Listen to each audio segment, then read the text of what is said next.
Pasangan kadaluarsa. Ketika sampai di rumah, Ipana langsung berlari ke kamar Irfan dan membuat orang tuanya mengernyit bingung. Gadis cantik itu menangis hingga terisak sambil memeluk ayahnya yang tengah berbaring dengan erat. Fajira dan Irfan saling memandang. Mereka mengira jika ini ada hubungannya dengan sang ayah. Tidak mungkin tentang perusahaan karena pasti Irfan akan mendapatkan laporan terlebih dahulu. "Kenapa sayang?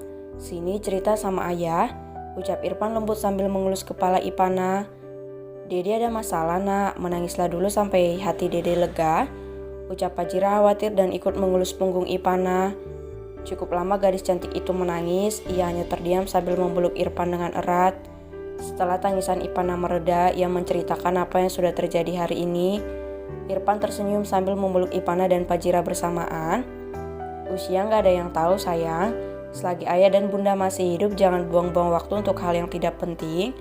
Lebih baik habiskan waktu bersama keluarga. Jangan sampai menjadi penyesalan ketika ayah dan bunda udah gak ada nanti," ucap Irfan membuat Ipana kembali meraung. "Jangan ngomong seperti itu, Hiks," ucap Ipana di sela tangisnya. Udah sayang, sekarang ayah sudah sehat, jangan nangis lagi," ucap Irfan terkekeh. "Jangan sakit lagi ayah, bunda juga jangan sakit," ucap Ipana lirih. "Ayah akan menjaga kesehatan untuk keluarga kita. Dede dan bunda juga harus menjaga kesehatan agar kita bisa bersama terus," ucap Irfan tersenyum. Lama mereka berpelukan. Irfan mendengar dengkuran halus dari mulut Ipana. Ia tersenyum melihat ke arah Fajira. "Anak gadis kita tumbuh dengan baik sayang," ucap Irfan. "Iya mas, untung Dede patuh dan menurut sama abang. Kalau tidak mungkin Dede gak akan menjadi anak yang hebat seperti ini," ucap Fajira tersenyum. "Dede masih terlihat sangat menggemaskan seperti waktu kecil," ucap Irfan mengelus pipi Ipana. "Iya, bahkan tidak ada yang berubah sedikit pun dari wajahnya," ucap Fajira yang juga ikut tersenyum. "Untung dulu kita sama-sama menurunkan ego dan memutuskan untuk bersama. Jika tidak, mungkin hari ini kita tidak akan pernah merasakan kebahagiaan berlimpah seperti ini," ucap Irfan lirih. Matanya berkaca-kaca. Fajira sampai saat ini ia masih merasa bersalah tentang kejadian bersejarah itu. "Sudah, iya aku gak mau membahasnya lagi. Atau kebencian itu muncul kembali mas. Aku sudah melupakannya. Kita sudah bahagia sekarang jadi jangan pernah mengungkitnya lagi," ucap Fajira tegas. "Baiklah maafkan aku," ucap Irfan lirih. "Iya aku memaafkanmu dan aku mencintaimu," ucap Fajira tersenyum. "Aku bahkan lebih mencintaimu sayang," ucap Irfan menarik tengkuk Fajira dan mengecup bibirnya dengan lembut. Beberapa saat beradu mulut, Irfan melepaskan panggutannya dan membaringkan Ipana dengan pelan di atas kasur. Tak lupa ia mengecup kening Ipana dengan lembut dan lama. "Tidur yang nyenyak sayangnya ayah," ucap Irfan tersenyum. Setelah membaringkan Ipana, ia segera memeluk Fajira erat, seolah tidak ingin ditinggalkan barang sedetik pun.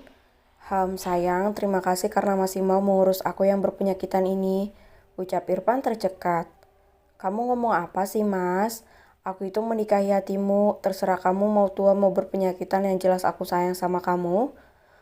Terima kasih karena kamu sudah memberikan kehidupan yang layak untuk anak-anak kita," ucap Fajira tersenyum dengan mata yang berkaca-kaca. "Aku terharu sayang, jangan buat aku menangis," ucap Irfan dengan air mata yang siap menetes. Dasar pak tua masih bisa nangis juga," ucap Fajira meledek. Maafkan aku yang dulu sayang. Aku selalu berusaha untuk menebus semua kesalahanku setiap harinya." "Ya, walaupun kamu selalu bilang gak apa-apa, tetapi hatiku masih merasa bersalah," ucap Irfan menangis. Malah nangis. Kemana Tuan Irfan yang arogan? Kemana Tuan Irfan yang tegas? Apa usia bisa membuat semua itu melebur? Ucap Fajira terkekeh sambil memeluk Irfan. Namun tidak bisa dibohongi jika air matanya juga ikut menetes. "Semua itu sudah hanyut karena kelembutan dan kehangatan kamu sayang. Bagaimana kalau kita habiskan waktu untuk berbulan madu lagi keliling dunia misalnya?" ucap Irfan tersenyum mesum. "Kenapa kalian selalu ingin pergi berkeliling dunia? Aku sudah bilang kalau keliling dunia itu hanya menghambur-hamburkan uang, capek dan harus ada yang dikorbankan. Bagus kita di rumah, ngobrol bareng, sambil main sama si kembar, itu lebih berkualitas sayang," omel Fajira.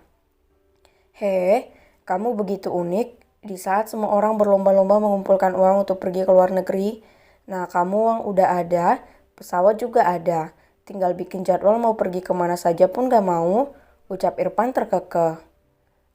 Peluk Bunda, ucap Ipana lirih di sela tidurnya. Astaga, Bunda sampai kaget, ucap Fajira memegang jantungnya.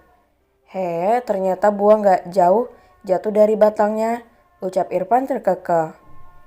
Kamu juga sama ya, ucap Fajira mendelik kesal. Ia berbaring di tengah-tengah antara Irfan dan Ipana seperti biasa dan memeluk anak gadisnya. Pria tampan itu hanya terkekeh dan ikut memeluk Fajira dari belakang lalu mengusap perut istri cantiknya itu. Kamu ngapain? Bisik Fajira ketika tangan Irfan tidak lagi bisa dikondisikan. Pengen, ucap Irfan tersenyum dan mengucup tengkuk Fajira dan membuat tubuh bidadari cantik itu meremang. Ada Dede mas, sudah tidur sana, ucap Fajira menahan tangan Irfan yang tidak bisa dikondisikan. Ayah sama Bunda ngapain? Dede ngantuk loh. Rengek Ipana manja dan memeluk Fajira dengan erat. Ayah juga mau peluk Bunda, ucap Irfan yang tidak mau kalah. Ayah, rengek Ipana semakin menjadi. Sudah mas, kasihan anakku kecapean, ucap Fajira menahan senyumnya. Baiklah, ucap Irfan pasrah. Mereka terlelap dengan saling berpelukan. Bahkan Ipana belum sempat membersihkan badannya sepulang kerja tadi. Pagi menjelang, subuh buta sekitar pukul 5, Felicia sudah berada di rumah mewah itu. Ia mengernyit ketika melihat mata Ipana sembab. Otaknya berpikir mencari jawaban yang logis atas pertanyaannya. Saat ini, ia tengah berada di kamar Ipana dan melihat beberapa tumpukan barang di sudut ruangan. Ipana baru saja keluar dari ruang ganti dengan handuk yang melingkar di kepalanya. Kamu mau? Tanya Ipana yang sukses membuat Felicia terkejut. Nona sudah selesai, ucap Felicia. Kalau kamu mau, pilih saja yang ada di kardus hitam itu, ambil untuk kamu dan ibumu, ucap Ipana sambil mengeringkan rambutnya.